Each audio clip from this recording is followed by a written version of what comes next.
All right, getting that recording on for everybody watching on the replay. There we go, getting all the recorders and the transcribers joining us. Hey everyone, Beth Barani here. Welcome to, oh no, that's not my podcast. Welcome to, I said do so many welcomes for the podcast. Welcome to our group call for September 4th, the first call of September. I've got a small group tonight, so hope those listening on the replay will get something out of it. We have some fun curriculum today. I'm recovering from COVID, so my voice isn't at full power today. Uh, just turning up my mic, make sure y'all can hear me. Everyone can hear me okay? You can hear me, Diane? Okay. Yep, I can hear you. Right. I know Ezra's en route, so he's going to be off camera for a bit. But let's you and I do our metaphor check-in, and then when Ezra comes back in, he can do his. Can I put you in the spotlight for that, Yeah, Diane? I guess I'll volunteer first and last at the moment. Thank you. Thank you. Oh, and I had a fun question, which was back to school, the symbols and signals that you know it's back to school, and like the things that you like about back to school energy. Interesting. Okay. Well, the metaphor, I'll start with that so that in the back of my brain, maybe your question will fill in. Yeah. I feel like, well, I was doing a bunch I've been working really hard on revising a long chapter, and I just went in for a moment. So it was like time was like a hummingbird's wing.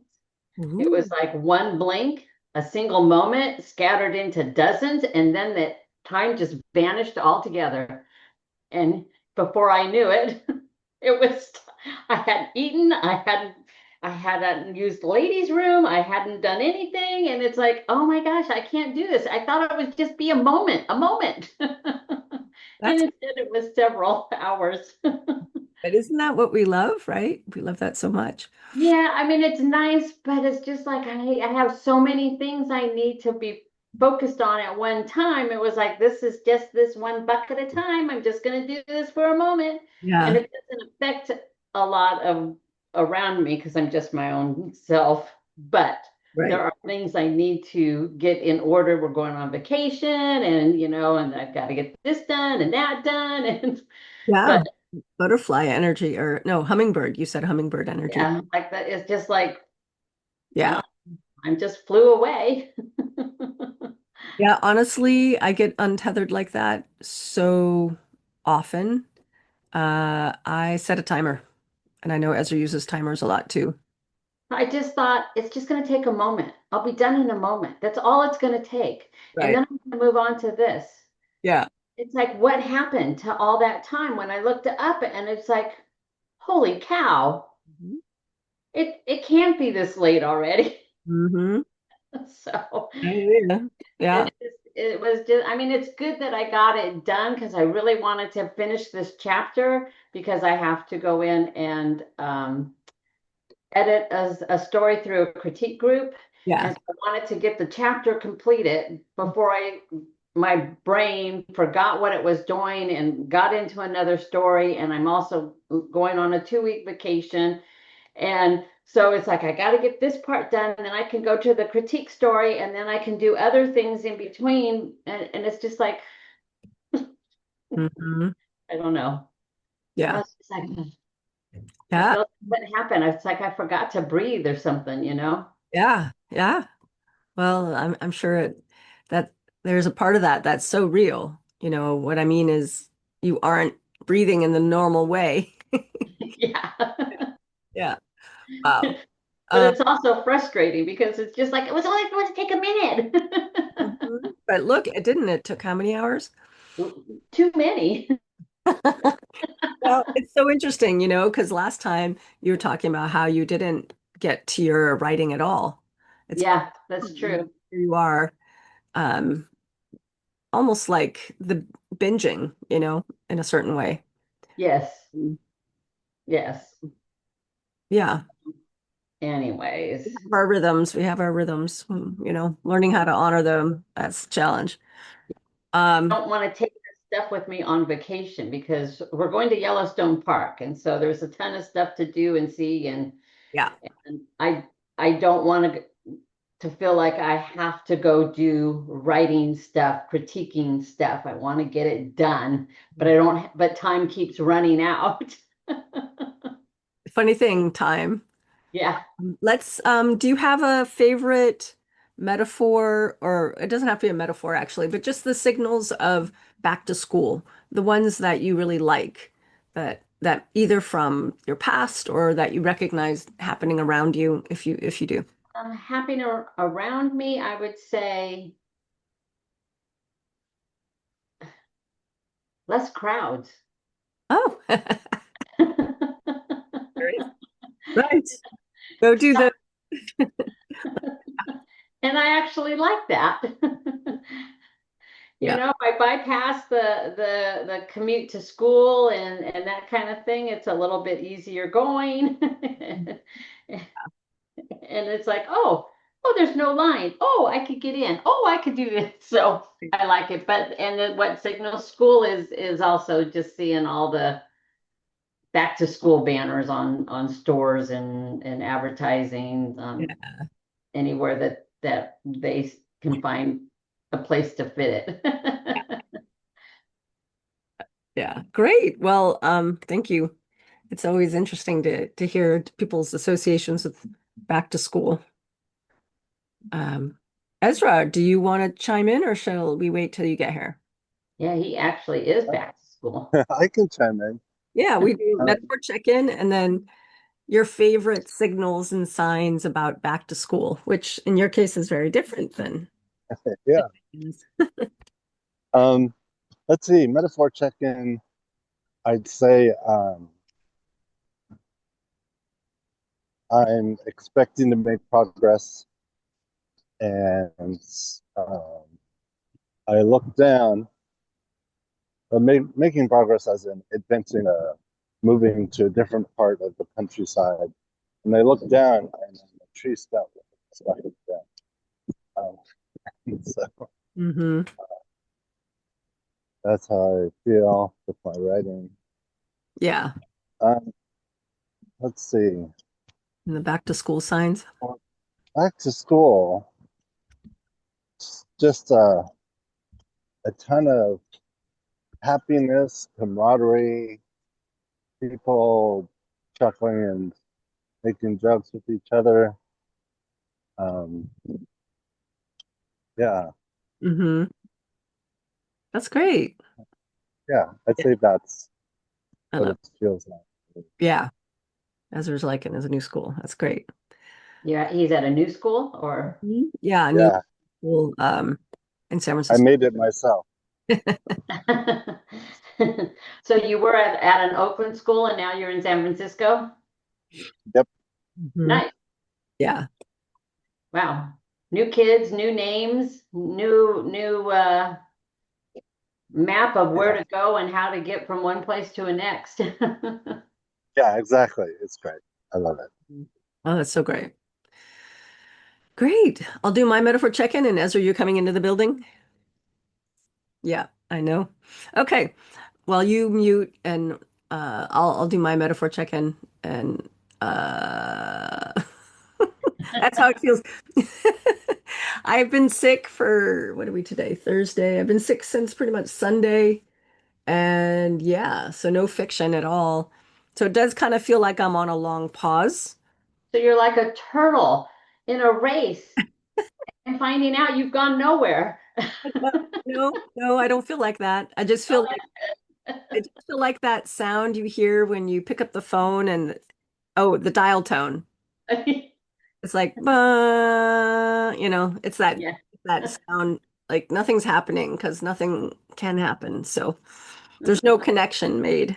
Oh, Um, connection. That's good. yeah, but I've been watching a lot of television and reading a lot of fiction. So that's good. I feel the story side of me is being nourished, just not because I haven't had the energy or the brain space to work on fiction. So that's okay. Although I did just decide that I'm going to start playing with a new story soon, and I don't know what it is. I just, the start of the fall, and this brings me into back to school because for me, back to school is starting fresh. And I think for me, it's if I had to represent it in a thing, it would be like a new notebook or something. And I'm actually finishing up this one journal, and I have a new journal up on my shelf, and I look forward to starting the new journal.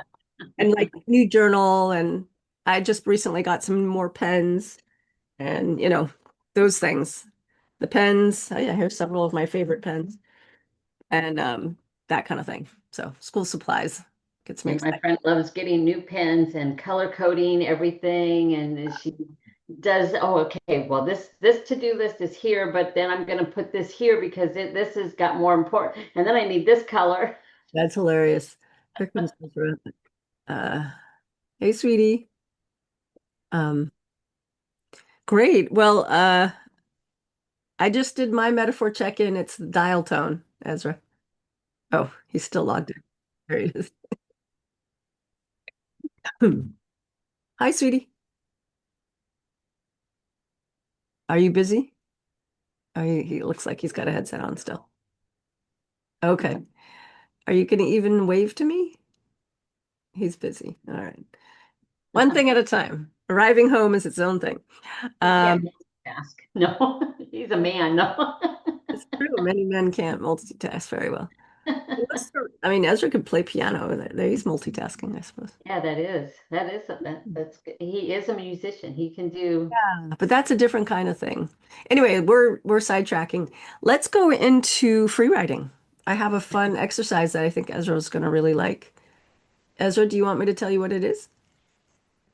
Why don't you come into the room and I'm wearing my computer glasses and everything is fuzzy far away. All right. So why don't I write this in the chat just so it's here? Um, was it you who came up with our topic today of emotional cues and microtension?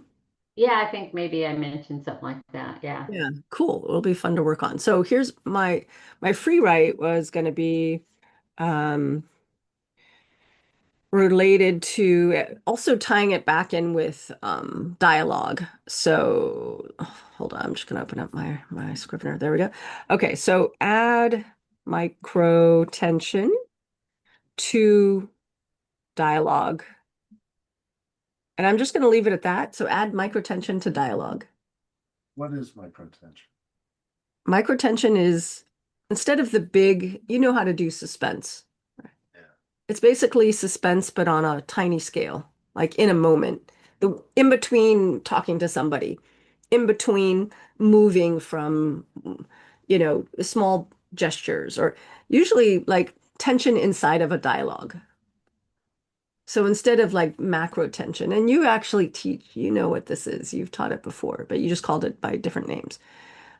So the way people look at each other, um, what's unsaid, the subtext, but Okay. yeah, within a dialogue. Yeah. Um, cool. You have the number and everything? Yeah. I'll All right. Kiss, kiss, hug, hug. The cats are happy. Peace out. All right, let's do 5 minutes.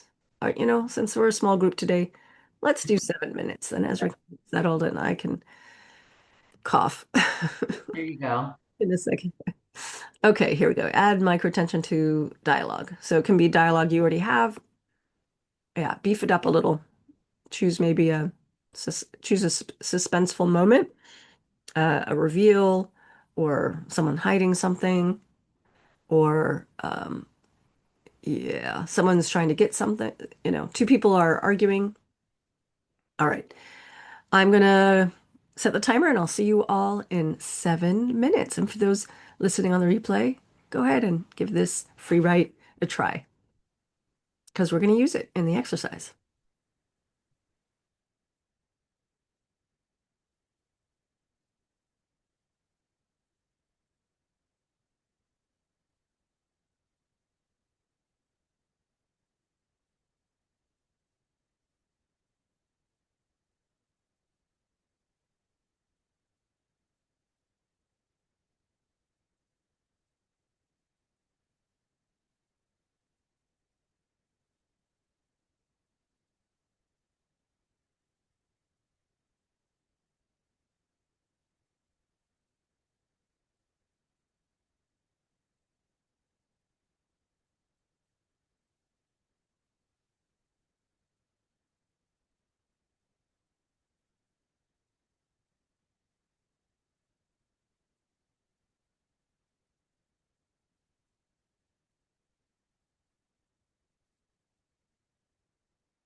A strong example of microtension in dialogue from your recent tangled dreams. Revision is this moment at the white pelican between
All righty.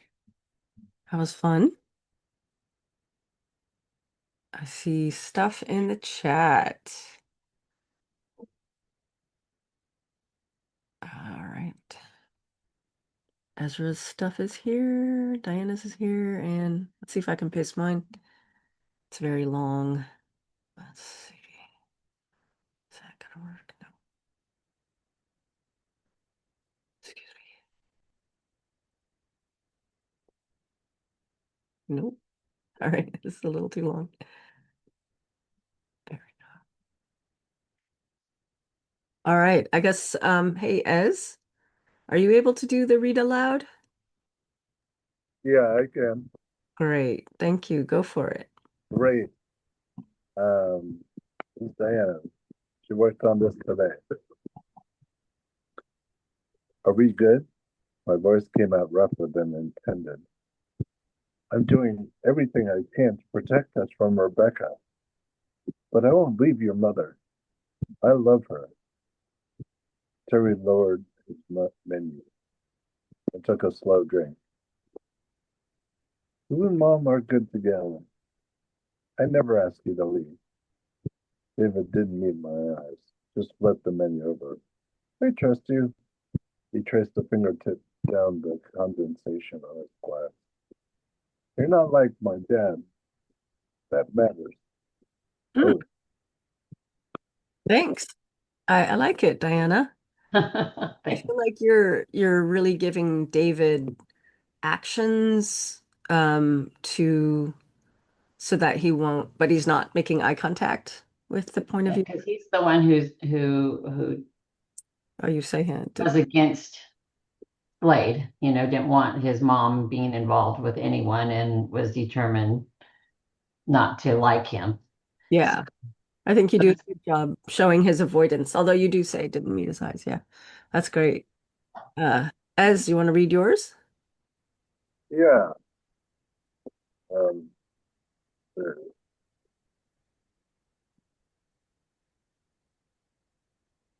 what brings you here? The blonde-haired witch had crystal stuff between. I need an answer. Stepped into the light and eyed to show he was fearless. An answer or persuasion? Hmm.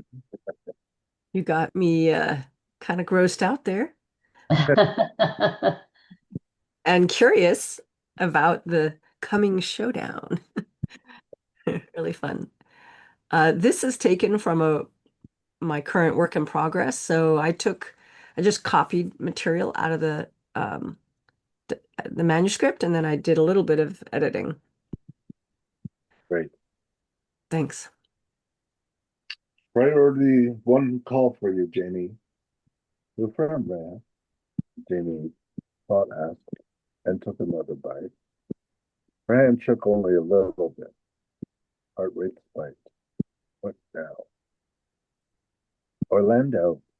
Jupiter. Oh, put it through. Jeannie put herself in her privacy bubble in case folks came into the conference room, which they were bound to do.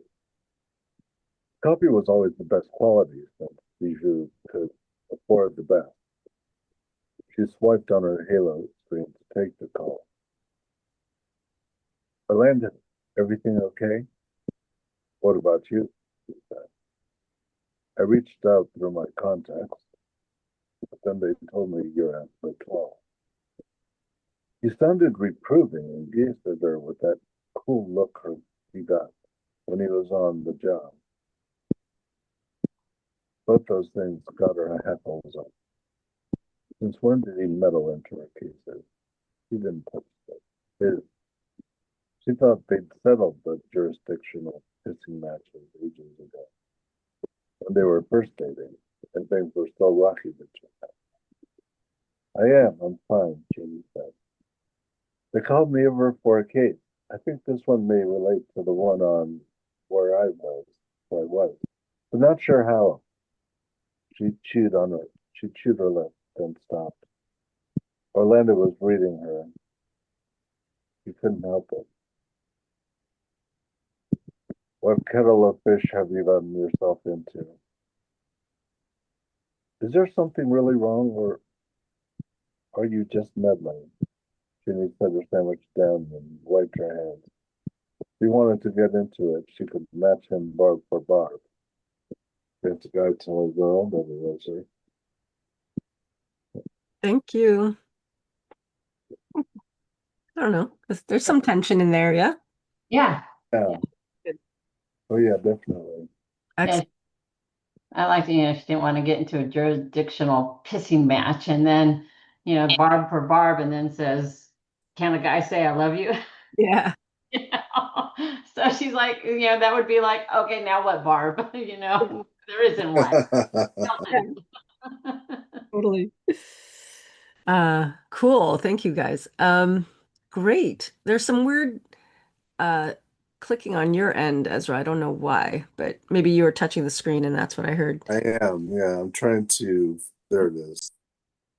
You found it. Okay. And you sound better too. Cool. Let's do some learning. And I don't have Nicole was going to be the writer today, and so I don't have anything.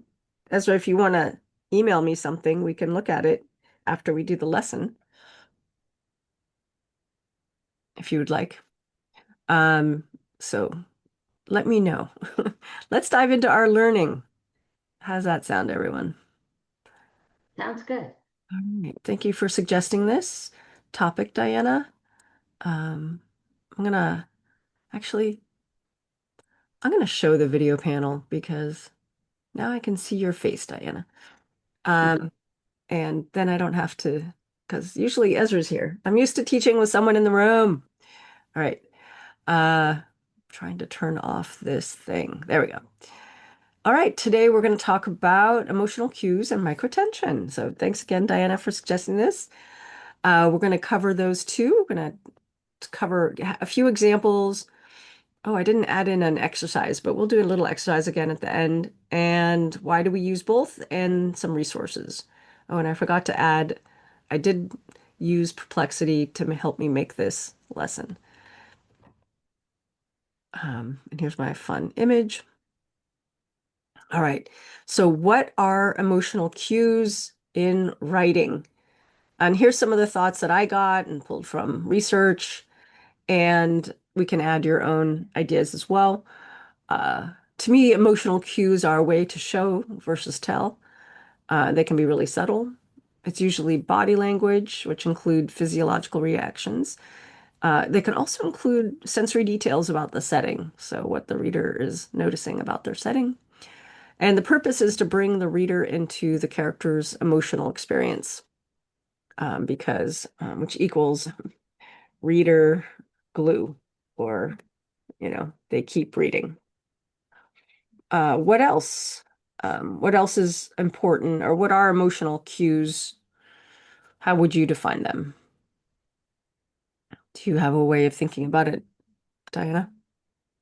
Yes, like you said, things that show Mm-hmm. instead of, I guess, using the active voice, Mm-hmm. instead of he was angry, he slammed the door, Mm-hmm. kind of thing. So that way like you said, you can experience what the character is experiencing. Mm-hmm. And then also shut down some of those he said, she said, he muttered, replied, those kind of things that get kind of monotonous in my opinion. Yeah. Eliminate the he said, she said. Yeah. So it's like break up the rhythm. Yeah, and I think it adds a more natural flow and pacing, or it helps increase the flow and pacing in your story Mhm. because it doesn't make a reader stop and wonder, possibly, Mm-hmm. or have questions. I mean, they could still have questions, but if you did your story right, they might not. Yeah. You want them to be so immersed that they don't ask questions. Yeah. Yeah. Ezra, are you there? Do you have your way of thinking about emotional cues? Um, I what's interesting is I didn't think of it as being called emotional cues. Mm-hmm. I just thought of show don't tell, Hmm. Um, um,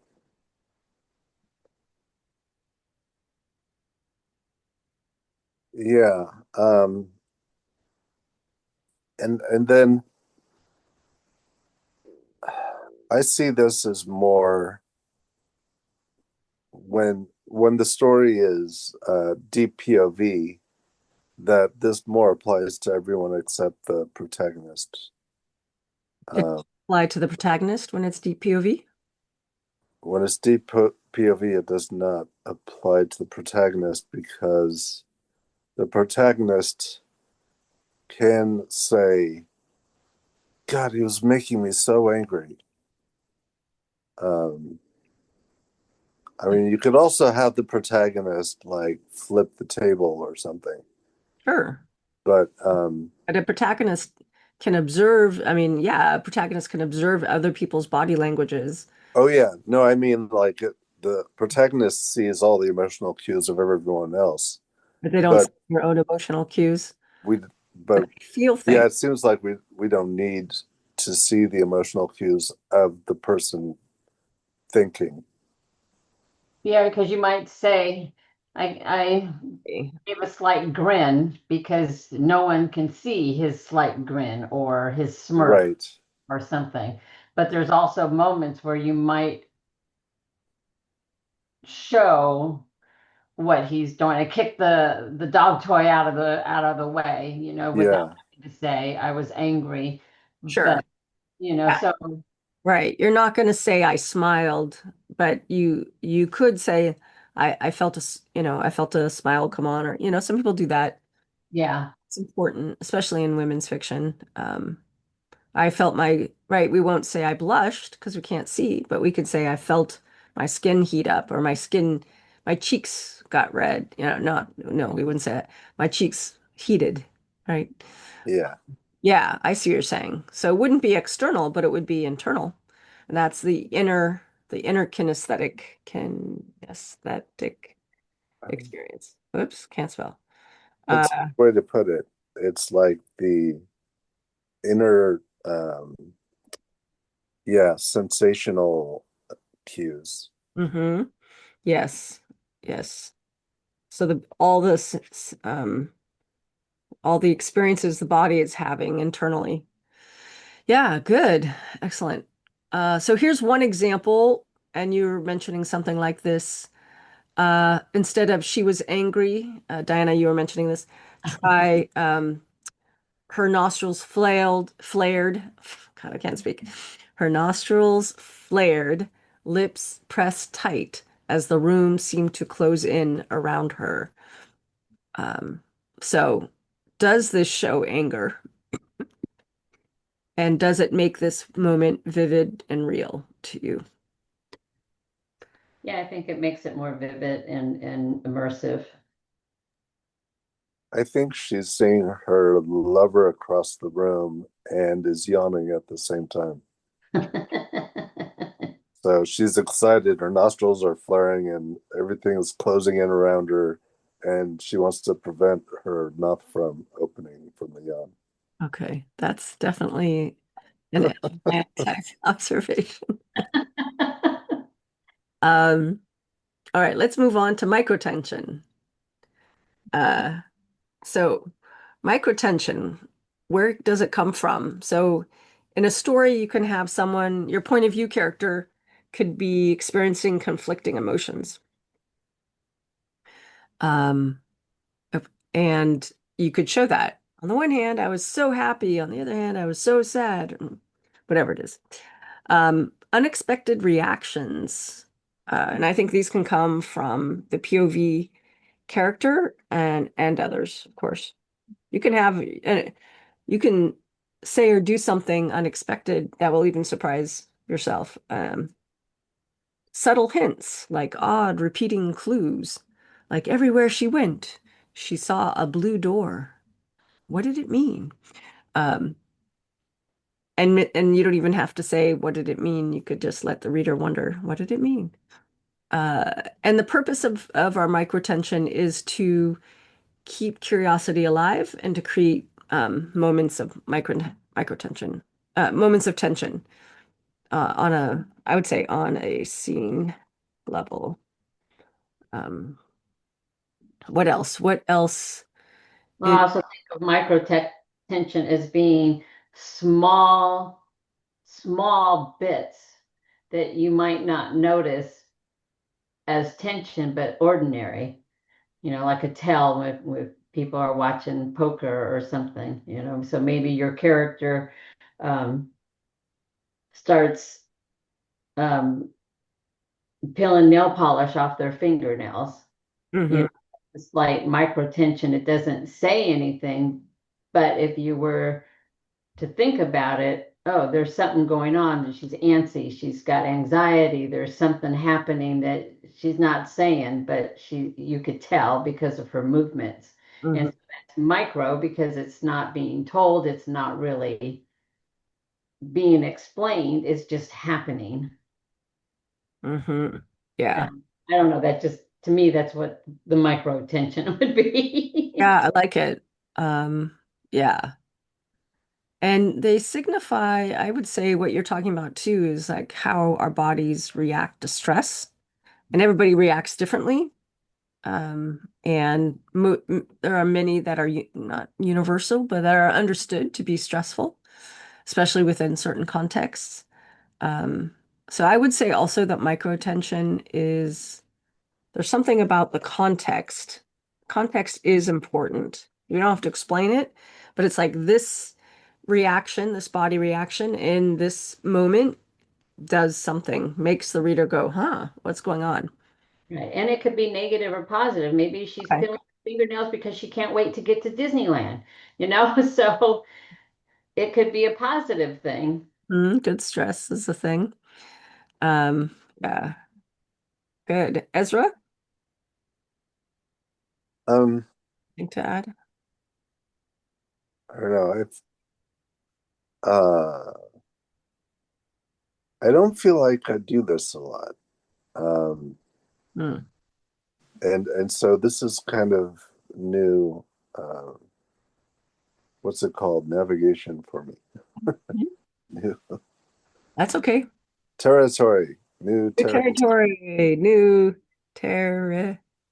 Now, Excellent. would this be more genre specific for wanting micro attention, or is it like for maybe because Uh, Ezra, you don't use this because it doesn't fit your genre.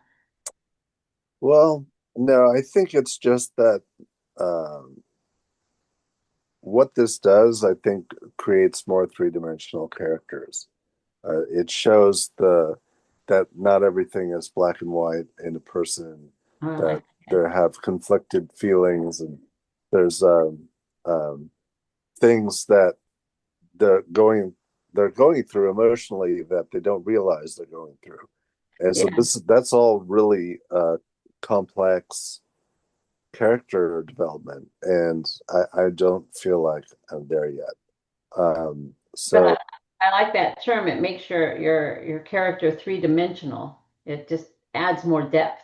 exactly, exactly. I tend to just like um, a person thinks this is the right way and does it this way, and that's it. There's the only thing that makes them a little more dimensional is uh, putting in secrets. But that's anyway. That's more on the That's plot level. yeah, exactly. Yeah, yeah. And good point. Good point that today this talking about emotional cues and microtension is really about character development um and so it's about knowing your character's internal landscape um in kind of a minutia, which Ezra, I've seen in your stories you are totally capable of, and you've even included, I would even say your character Nathan Yamorshi and the Torah codes, he is complex. He has to discern whether or not he's hallucinating because of he's got bipolar, right? Right. And so he's constantly navigating basically an inner landscape that is a bit complicated. you could say.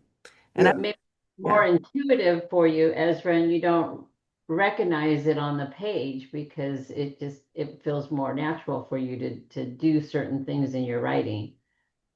that's possible. yeah. Yeah, And I think by calling it out in this class, uh, something that I play with in brainstorming is, and I don't have it in this lesson, which is how do you create this? How do you find these things and then put them into your writing? So we could talk about that a little bit more in a sec. Uh, here's what perplexity. Oh, I forgot to add this. Like you would like this, Ezra. Okay, so it said microtension is a tiny simmering moments of tension in a scene that keep readers hooked line by line, usually comes from conflicting feelings, unexpected reactions, or subtle hints that something is off, like small puzzles. Oh, and I forget what the rest of this was. Somewhere, I'll find it. Um, it's like small puzzles, but it anything we can do to what do they call it? Open a loop. It's like a cognitive thing. Anytime you open a loop, you like ask a question or you speak in a half a sentence or you drop a clue that is odd, right? Oh, this thing doesn't fit here. Um, the brain is like, wait, what? Right? So it makes the brain pay attention. And that goes back to keeping reader interest. Where's my little purpose thing here? Keeping reader interest. I would say hooked. Um, here's a little example that Perplexity wrote for me because I'm too tired to write my own examples today. A wizard nervously tapped his staff while smiling at the enemy, but his eyes flickered with doubt. What was he really thinking? So clearly the wizard's not our POV character.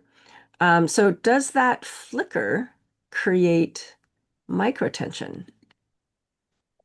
So we have a nervous wizard tapping his staff, smiling at the enemy, but his eyes flickered with doubt. What was he really thinking? Yeah, I Uh, think that's microtension. yeah. So here we have one character observing another. We have a little bit of nervousness. We have the smiling, which we don't really know what kind of smile that is, but it could be like, oh, everything's fine. And then we have the flicker with doubt. So we have this conflicting feelings being observed by another character. I think that is always so powerful when we reveal conflicting feelings in someone else. Um, these numbers refer to the resources down below. Um, cool. Any questions about this before I move on to the next little section? I was just reflecting on how um, I think what I do is I reflect on my own experiences Hmm. and inner turmoil, and just use that for the situation. Um, Hmm. and I don't think that this is an example of a microtension. I just think this is this is a struggle that the person is going through. Hmm. And also, it's hard to you said reflecting. I think about when you and I first met, Beth, that I didn't know what to name something. How do I do this and what is it called? And it's the same thing. It's like if you need to name something, you don't know it's called microtension. You don't, unless you guys are more experienced writers than I am, but there are times where it's just like, I know there's a name for it, but I don't know what to do with it or how to find it. Yeah. Yeah. I mean, I always called this, um, God, I didn't have a name for this, but I understood it before I knew what it was called. Um, and yeah, so having a name for thing is very, very helpful. Yeah. So why use both? Emotional cues pull readers closer to the character's inner world, So that's our emotional cues of showing, not telling, our body language, the physiological reactions or the inner sensational cues, or noticing the sensory details of your world, showing, not telling, what we often call showing, not telling. So those bring us into your POV character, whereas microtension keeps us turning the page. Yes, we're curious about the bigger plot things, but if a scene could be really flat and the reader will stop reading if every sentence needs to be a piece of the glue. So I think together they create a story that feels both deeply personal and thrilling. And then in summary, show emotion through sensation, thoughts, and small actions. Build microtension by layering conflicting emotions or subtle surprises. Use setting to reflect how a character feels, like a hot room or a cold wind or strange silence. So again, that's the POV character using their sensation and observation of the setting to convey their own emotional experience. And instead of saying, I don't know how to feel, or I don't know what to feel, or I don't know what I'm feeling, how about show the mix of emotions with specific cues to And go? that's hard. It is. I think this takes a lot of work and like revision. To me, revision is like, let me try this, let me try that, let me try this, let me try that. That's just interesting, it's like sometimes I don't know what kind of words describe the itch I have to get outside, It's just like, what are the words? What are the feelings? And something that isn't mentioned here is you can use metaphor and simile to reflect these. Um, and simile and memories and associations. You don't always have to use what's in the present moment. You can use, oh, how it's like to eat sour candy? Well, that's how I feel right now, or whatever, right? Like you can use other senses to describe emotions. My head feels like cotton candy. Yeah, that's a very common one, isn't it? I I have a was bunch. thinking, Yeah. I was thinking as like maybe this is an example of how, yeah, I was at Disneyland, the supposed the irony of it. It's supposedly the happiest place on earth. And here I lost my wallet and I wanted to cry, but the irony made me laugh instead. I Mm-hmm. think that fits kind of a mix of emotions. Mm-hmm. Yeah, that's so great. So let's do a little writing. So why don't we find a moment of conflicting, since that's what we're talking about, conflicting emotions, and write a few sentences um, showing that. So let's just do that little tiny piece. Shall we do like, oh, Ezra, did you send me a piece for me to edit? Ezra? No, I don't Okay. think I have one. Okay, no problem. Then we have time. Let's take are you both into that? We have time. Let's just continue with some writing. Yeah, Uh, let's do this. let's do some writing. So find a moment of conflicting emotion in your story or create one or recreate one, and then write a few sentences to see if you can show that and add in. So that would be the emotional cues. Emotional cues. And then add in microtension if you want, optional, if it works for your scene. All right, let's play. Okay. We'll do another 7 minutes. Okay. Everyone good with that?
Thank you guys. Mine's kind of long because I was pulling from my novel, but making changes. Let me see if I can do some pasting. Bear with me. Mine's long too. Yeah, I see yours. I tried to keep mine. 1,000, 1 second here. Oop, undo. And Diana, I agree with you. I don't always recognize when I have the emotional cues of microtension, but Yeah, discussing it helps me see more. yeah, Yeah. Even just, talking about it, sometimes it's like, oh, I don't know if I have that. And it's like, oh, wait a minute, I do. yeah. Yeah, It's really cool. Me too. It's like, oh, it's kind of here. But I noticed I wanted to cut things more than add things. Because I think I get criticized for having too many little details. But that often happens in my early drafts. I write way too many details and then I start cutting back. All right, I got it pasted. Ezra, you want to give us a read? yeah. I mean, I just want to say that for mine, the I see it as more of a place, an opportunity for them, Hmm. but I didn't. So anyway, I can add them later. Okay. Um, so here's Diana's. Yeah. I nodded slowly. Yeah, but scars mean something happened. I glanced at David. That clinical trial you enrolled in? That wasn't just about survival, was it? His jaw tensed. I kept my tone gentle. You wanted control. Maybe a way to prove something. Dear Dad, to yourself. David's eyes didn't leave his plate. I learned my lesson. He said it with a shrug, but his voice had lost its edge. I let the quiet sit between us. It wasn't closure, but it was something. I like that, Diana. Even, I mean, I do know your story, but also it does leave room for more, right? Like, we want closure. That's not something we actually talked about in the lesson, but the reason why microtension works is because we want closure. We don't like half answers, non-answers. Like our brains want completion. So that's just something that you made me think about with that word closure. Oh, yeah, I was just thinking, okay, but was there conflicting emotions in there? So, but I guess so. And with David, Yeah. there's tension, but also there's conflicting. I mean, there's a conflict between the two where David is tense and your POV character is gentle, but also sense there's some kind of struggle, or there was a struggle with David. Um, but I get the sense that we don't know there isn't, it's not fully resolved. Yeah, because David is very closed off with what he feels or thinks or says. And so And that's, nobody, especially Slade, who is trying to show that he's worthy of his mother's love, has a hard time gauging whether or not he can get close to this young man or not. Or is this guy going to turn around and tell a whole different story than what Slade might think is happening, that they're getting closer? So Mhm. there's conflict that way within Slade's own story. Okay. Yeah, you don't really have any tension here with Slade, but if he has some internal conflict here, maybe you want to add a little. Um, Well, it's a very small part of the the big. bigger story. Yeah, yeah, you have a much bigger. Cool. Let's look at Diana, I want to point out the one sentence to me that really shows microtension, shows kind of inner turmoil um, is about David. He said it with a shrug, but his voice had lost its edge. It's like he wants to keep control, but inside he's lost control. It feels like that's the read I have. Yeah, that's right. It because he's not that face of, yeah, I know what I'm doing. I'm, is it Yeah, kind of disappeared a little bit. So it's like the conversation kind of hit a nerve on David Mm. with his shrug, like, I don't care, even though he does, because the edge in his voice changed. Mm. Mm-hmm. Yeah. Yeah, okay. I do see that now. Thanks, Ezra. right. Yeah, no, you have You just don't Yeah. see it. Yeah. You know, our You own know work. it's there intrinsically, but you can't pick it out. Mhm. Absolutely. As you want to read yours? Yeah, so the thing is the male, the Galorian, he's actually a good person, and it would make a lot more sense if he's about to do something that's kind of mean. And so it would make more sense if he has that inner struggle of like, should I really be doing this? That sort of thing. Mm. He eased the door shut and on the way to his chambers came across maid Dina. Dina, it is good to see you. He put his free arm around her and steered her toward his chambers. Behold these libations.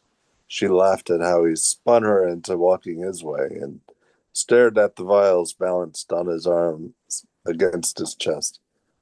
Are they tasty? They should be. He leaned to her ear and whispered, I acquired them from a traveler who specializes in worldly beverages. Let's go to my room and give them a try. Oh, sir, it's late. She didn't push him away, though. Maybe tomorrow morning. Impossible. He opened the door to his chambers. By then we'll have the good sense to not try them at all. Better be naughty while the night has still done away with our morals. She giggled and padded into his chambers. Which shall we try first? This one. He held out the transparent vial of immobility. As he set the other two vials down on his work table, Dinah tugged the cork out of the one of immobility. Do you wish to try it first? I wouldn't dream of it. Please, he motioned to the vial. Have a sip and tell me what you think. She put the vial to her lips, and with the tip of her head, she indulged in more than just a sip. Well, did she feel the paralysis setting in? What does it taste like? Her tongue churned in her mouth like a ship capsizing on the high waves. It tastes like apples. She offered the vial to Galorian. It does? He snatched the bottle. Better be sure she didn't drop it. She scowled, then made some sort of grunts as if she were trying to lift heavy objects. Perhaps the objects she could not lift were her legs to run away. What else does it taste like? Pie? Mead? It was intriguing to see her not respond. Paralysis? Her eyes widened, then blinked. Wow. Tense. Yeah. At first, I know you told us it was from his point of view, but I couldn't tell at first. Um, so did you have some uh, things you wanted us to point out? Sorry, my brain is having a hard time. Sure. I mean, like if I were to um um it's like the beginning might be fine because he's not at a point he may not feel like he's past the point of no return. Um it's it's like there's always the option of changing his mind and not giving it to her. Um Okay, I'd love to see more of that. Yeah, so yeah. he's crossing a moral line. Yeah. Um Yeah, he doesn't really seem at all conflicted in this scene. I think it makes more sense if uh so like she says, which shall we try first? This one. And then he held out the transparent and then but then maybe pulls it back as she reaches for it. Hmm. And Yeah. and then um um he might say, maybe it is better for tomorrow or something. And she snatches it out of his hand and said, oh, give me a taste. Don't Hmm. be a tease or something. Well, at first, when you started it, I thought she was, well, like he was kind of lecherous and that she knew his game and she didn't want to play, but she was trying to get away. But then it seemed like she wasn't and she was all in because she drank it even, so if she thought he was up to something, why would she drink something that says that there's she would be immobile. So then it seemed like she went from somebody who kind of knew what was going on and then turned into a um like a dumb blonde for less, for an easier description there. Sure, yeah. Um, I think the context caused that issue. Hmm. Um, because Medina is kind of this old woman, um, Ah. and there's the princess is kind of the one that everyone is worshiping, uh, and Galorian is this really handsome man. That it kind of sets up that Medina feels like she's totally out of Galorian's league. Um, and so she feels completely safe around him. Oh, I see. I see. But then it seems like then he tricked her, you know. Yeah, sure did. Yeah, Yeah. He tricked her and then it's like now what? Why did he what was his plan? What was his evil plan? yeah, So, but yeah, that was my take on it. It kind of went one way, then the other way, and then back the other way, kind of thing. So that's just a reader response. sure, great, thank you. Hmm. Yeah. And yeah, I feel like I've edited this one, haven't I? So I Yeah, I'm pretty sure. Yeah, yeah. this one isn't published yet, Okay. so it's good that I chose this one. Yeah, Um, I'm glad you did. Yeah, I was well, a little, huh? we could do yours. Okay, go on. Because my brain just wants to edit, so I apologize. But let me do say I did enjoy the snippet here. Great, thank you. Yeah. It's such a big deal in the story, it seems, also. So it's a good Yeah. point. Mm. Sure, I love you too, babe. But why a priority call? She sighed and stared at her amazing food. Took a sip of the rich coffee. I'm eating lunch. And you hate to be interrupted, I know. It's just that he huffed and glanced off screen, shook his head at someone there. Who's with you? Just Sebastian. He's worried for you, too. Kim, too? No, you. Something is going down. Your name's been dropped. What? She stood, nearly bobbing the coffee cup. She set it down before she wasted the good stuff. Why? In what context? I can't tell you about it. Venus hells, Orlando. You call me with a priority one call, make my heart fall to the floor. Gah! She stalked across the conference room. She wanted to throw something. Why did the ones you loved make you the maddest? Because they were the ones you counted on to look out for you. That was why. Don't hang up, Orlando said, and used his calming, soothing, intimate voice on her. I called to tell you to watch your sex. I know that. No, but really. Not helping. But I'm on l'Etoile. What could go wrong? My team is here. Security is good. I honestly don't know. Yet. Maybe it's not where you are. He blew out of breath too, nodded off screen. Okay, Seb is giving me the go ahead. Thanks, man. His shoulders visibly relaxed. Thanks, Seb. Thanks, Seb, Cheney said, and sat with a thunk in the cushy office chair. Orlando gave a tight nod to Seb and then turned to Janie with a thumbs up sign, relaying Seb's acknowledgement. Orlando lowered his voice. Some rogue elements are jumping on and off stations, causing mayhem. We didn't connect it at first, but then your thing. And now you tell me that the L'Etoile murder could be connected? Connected. I don't know yet. It could just be random.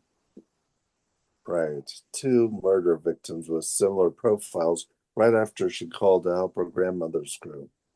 She didn't believe her own words. Or not so random. Orlando lifted a thick brown eyebrow. This is fun. You like it? Thank you. Yeah, it was fun to tighten it. And, I like mixing the relationship with the with the plot stuff. It's fun. Yeah, It was good. It was intriguing, and the trying to help but can't help. There's the conflict, right?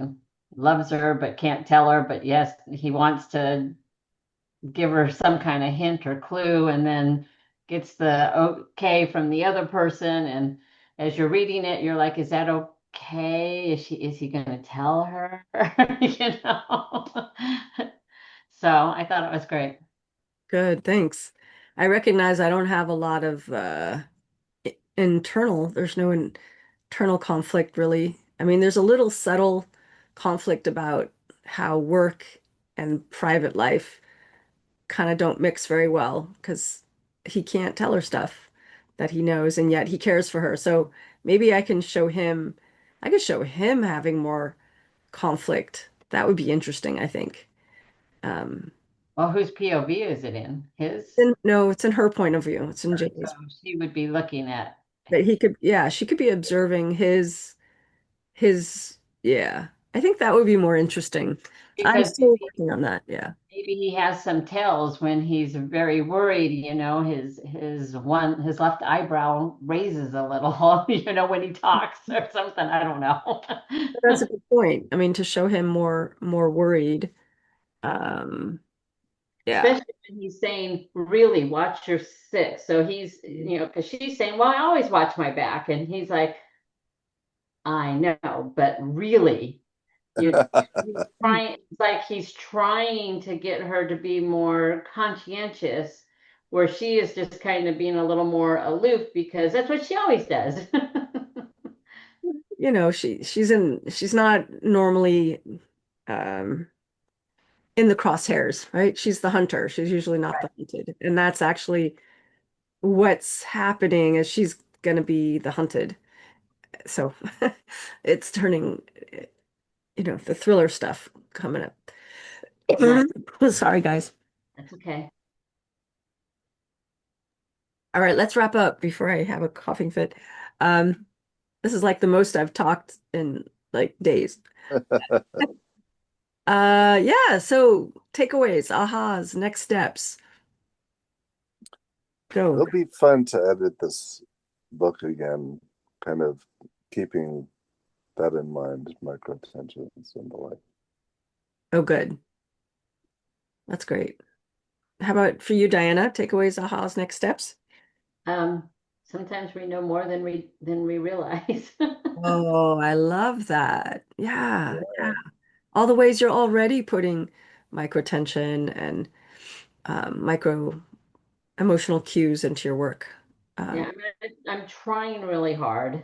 It was difficult with you and I going back and forth with a short amount for years. Here's 15 pages, out of 200 or whatever was in there. And then I found that I had lost part of my story and to go back to older drafts because as I tried to put in, the revisions and stuff, somehow I lost part of my story. So I've had to research the older drafts and pull those in. But then I'm also, because I'm reading it more consistently, noticing where there should be something else in here. Hmm. So it's been kind of a discovery, not only because of things I missed, but also because I've forgotten about my story and I forgot about what was going on. It's like putting it in the drawer for 2 years and then coming back to it with Yeah. fresher eyes. But I also think that during that time, even though I wasn't writing, I think that writing wasn't a forgotten thing. It Hmm. was still within my means of subconscious where, oh, that's, just picking up on cues and things about like you said, microtension or showing and oh, that's what they meant by active voice, or something like that. So it's just like sometimes it's just like taking everything I've learned or haven't learned and finding a place for some of those things, little pieces of puzzles and going Hmm. and sticking it in there. I know there's still a lot more to learn and there's still things that may be intuitive that I don't know what they're called, and there's some things that are not intuitive and that I haven't learned, but I continue to strive to make my book the best it can be. Hmm. And you're always learning. And I mean, something I've kind of switched orientation a little bit on my books. I've taken this whole book and chopped it into two, and I'm just in the beginning of that. And what I notice is uh, that what I thought the book was has changed because I've changed. And this is something I always have to remind myself that the book is as good as we can make it today, and that's okay. Like, of course, the book could be better tomorrow, but at some point we're going to publish the book, and the book will be as good as you could make it at that point. You decided that's it. You stop editing. So, and then we can apply what we learned. If we keep learning, and then we apply it to the next book. So I have to keep reminding myself, like it's okay. I know what I know today. Let's implement it. And it's still a good reading experience. It's Right. And the more you write, the more we write, the Mhm. better we get, but you can't make book one better if you don't know better. Right. Time you get to book 4 or 10 or whatever it takes, Hmm. have the better, but that just it doesn't matter what happened in book one. It was still its own living thing, Yeah, in between the covers. that's And right. and hopefully it strived and made sense and was strong. And it just got stronger because now there's more books that can pull people in. Yeah. Yeah. So I'm hoping for the same thing, except for sometimes my brain doesn't this I'm sure you guys have this, but the creativity part doesn't shut off. It's like, oh, I gotta go do this. I gotta go look for that. I know I have something. Oh my God, I have to do this.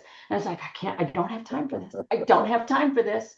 Go away. And then you try to let it go away and then it doesn't. And you're like, okay, fine, I'll write you down. Okay. And then it's like another 3 hours later, you're like, crap, I didn't mean to spend that much time on this. It It's was a just good a problem. note. Problem to have. I mean, that's why I have a notebook. And I mean, I don't know, are these other story ideas? Yeah, there's story Yeah.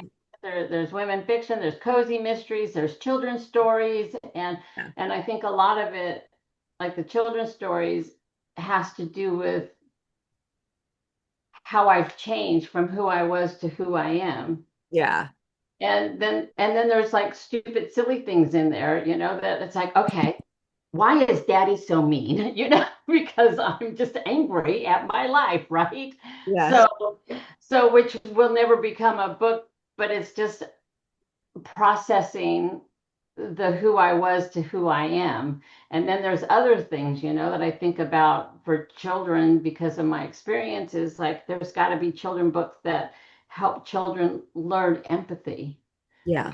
They don't learn empathy, they could turn out to be a narcissist like my ex-husband. That's right. Empathy is something that you demonstrate through your behavior that children can learn from. Yeah. I mean, I know that uh, other people who, I mean, I have a lot of creative ideas and I've created like a home, like a nest, so that all ideas have permission to land. And so that's the only way I can keep nurturing my my muse, the whole creative engine is to say yes to everything. And so I use free writing a lot for that, where I'll do timed writing for 20 minutes and just really let myself write whatever. And then usually I write myself into the current project. I start thinking about the current project because that's more further along. So it's almost like what's a seedling and what's a little plant and what's the sapling and what's the tree. And each thing is at a different stage. So I really see it in an organic metaphor. Some of these ideas, like it sounds like, I can see yeah, I see that because I think some of the things that I think are would make great children's books is part of what makes a great deep POV character, mm, right? By showing a character that is three-dimensional mhm. and is stronger that way. And they have to be that way because of the way they were nurtured. And so it's like all of that, like you're saying, it's that little seed can spill over like pollen, just That's right. And I do experience that whole like you get really creative and then everything feels possible and doable, but the thing in front of me can only is the thing in front of me. Like really only one thing can be in front of us at a time. right, right. So most of my other things, I'll work on them for whatever I can do, and then I set it aside because I need to get this book two done. Yeah. So And something that I've done in the past when like I want to do now is write once a week.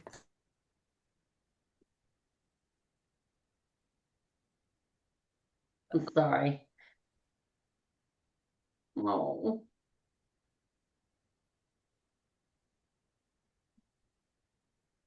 Probably a good time to end the call.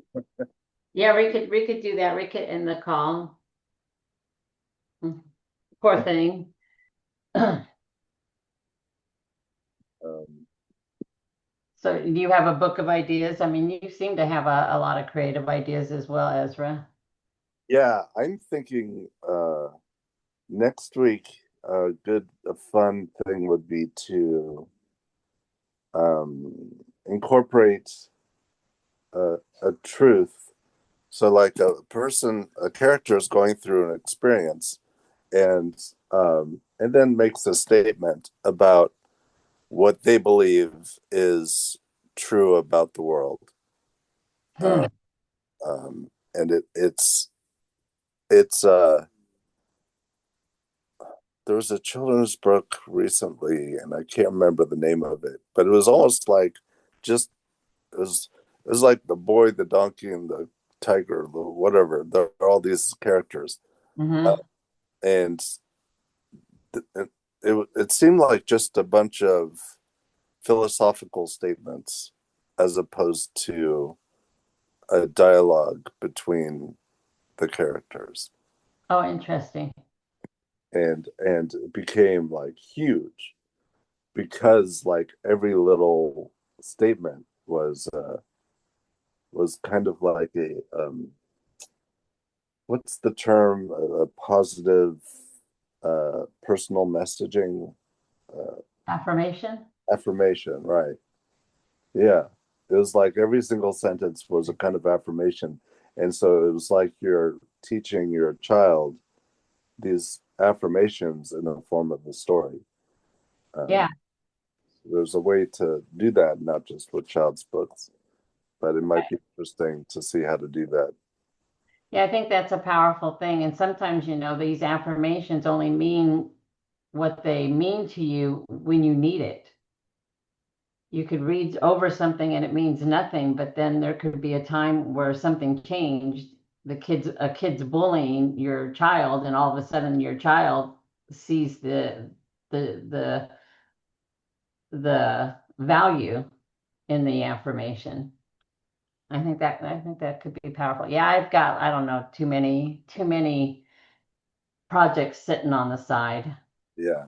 And it's like I can't get to it because my focus is getting this book done and then going to book 3 and being done with the trilogy where I was going to be done with it in 2 years max. It's been 7. Yeah. So Well, Right. on that note, I mean, it's a good problem to have. Yeah.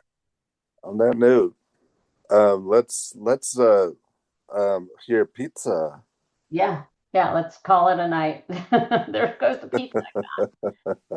Call it the night, and then you can eat your pizza and not worry about muting yourself and